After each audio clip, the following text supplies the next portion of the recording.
Yan na po, tapos na po ako magluto ng hapunan. Naghihintay na lang po ako sa oras, kung anong oras sila kakain. Tingnan nyo guys, ang aking hipon na may tomato sauce. Yan, napakasarap po niyan. So, handang-handa na po yan. Mayroon po ako. Sa atin kasi, sa Pilipino ay ang ating kakainin ay kanin sila. Kapag may tomato sauce na hipon, ito po ang aking hinahanda. Yung noodles na maliliit, paborito po nila to. So, dyan po nila ilalagay sa ibabaw ang hipon.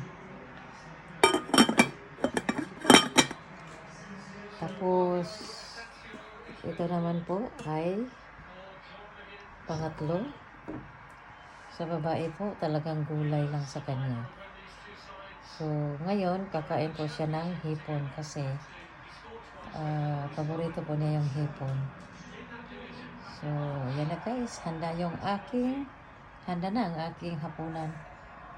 Hinihintay ko na lang kasi sabi, may araw pa daw eh. Kaya, hintayin lang daw nila mga 7:30. So, wala pa pong 7:30, 7:10 pa lang. Kaya, yan na guys. Iinitin ko na lang mamaya. Yan. Yan na guys. Thank you for watching.